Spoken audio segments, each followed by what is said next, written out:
20वा पाठ सर्व विश्वची व्हावे सुखी. लेखक डॉक्टर यशवंत पाठक.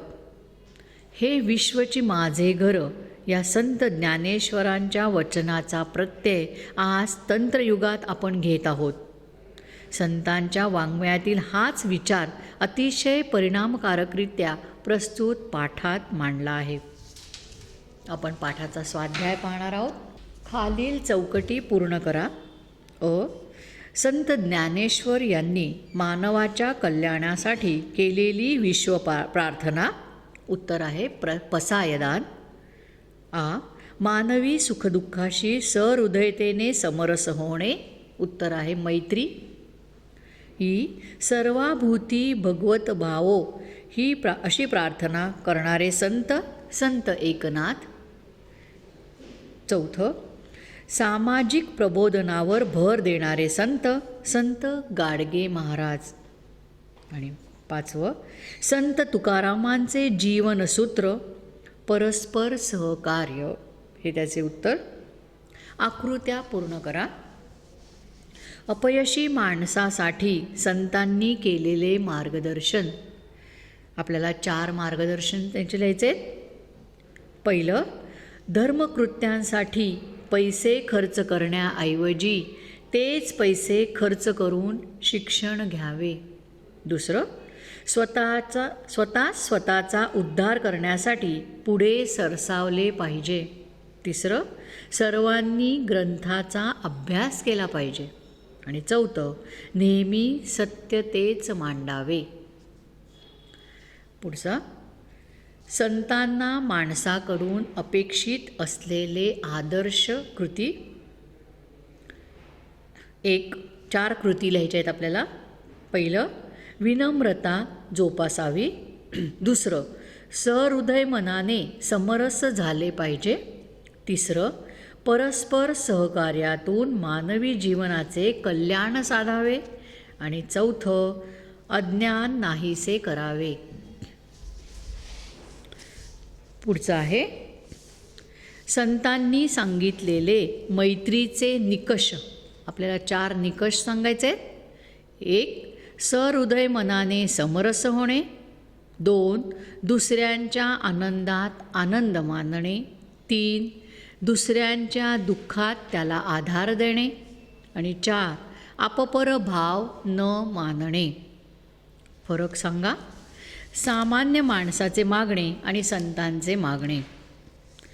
सामान्य माणसाचे मागणे वैयक्तिक इच्छा पूर्ण व्हाव्यात आणि संतांचे मागणे सर्व मानव जातीचे कल्याण व्हावे.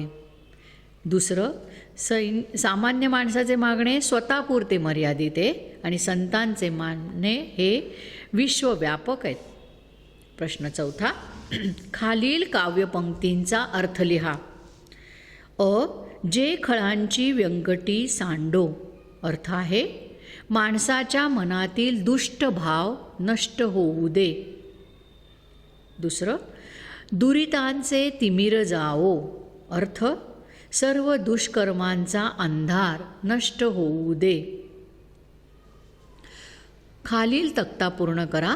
त्यासाठी कंसातील शब्दांचा उपयोग करा. काव्यांश, संतांचे नाव आणि काव्याशातून व्यक्त झालेली संतांची इच्छा किंवा भावना असा तक्ता दिलेला आहे. पहिलं, सर्व विश्वची व्हावे सुखी.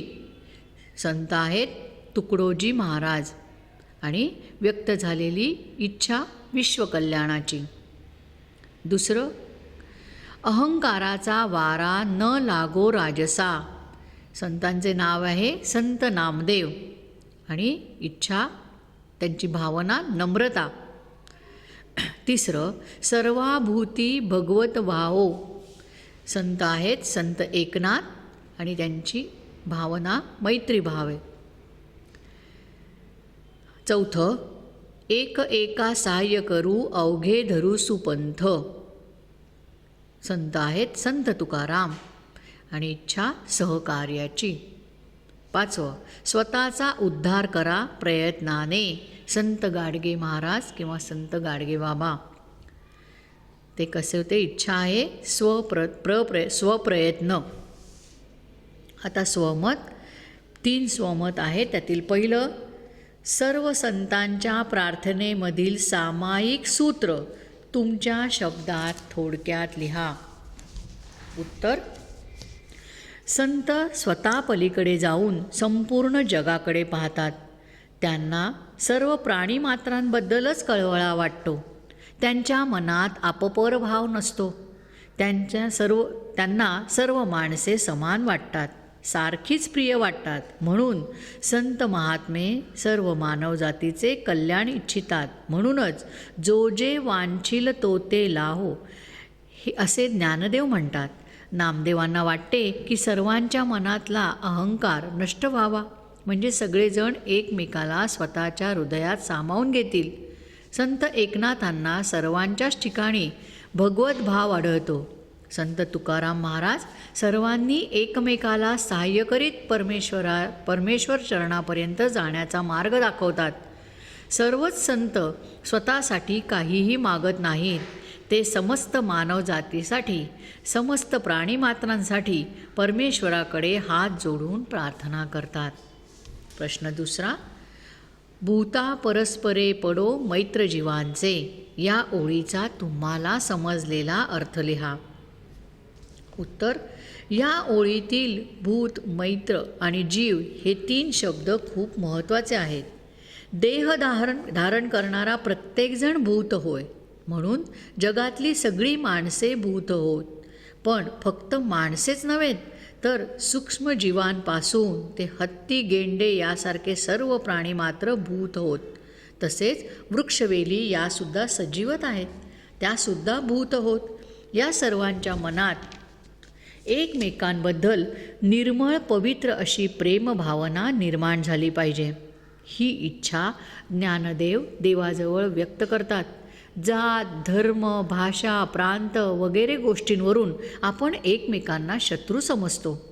या भावना बाह्य गुणांवर अवलंबून आहेत. ज्ञानदेव या गोष्टींच्या पलीकडे जायला सांगतात. प्रत्येकजण सुखीच असेल, नेमकी हीच मागणी ज्ञानदेव विश्वात्मक देवाकडे करीत आहेत. प्रश्न पुढचा, या पाठातून तुम्ही काय शिकलात ते तुमच्या शब्दात लिहा.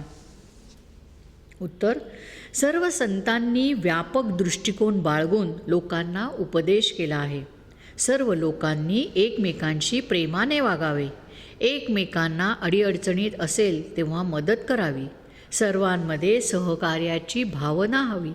या तऱ्हेने सर्वजण वागू लागली तर समाजात शांती नांदेल. माणसे सुखासमाधानाने जगू लागतील. या अशा वातावरणातच माणसे प्रगती करू शकतात.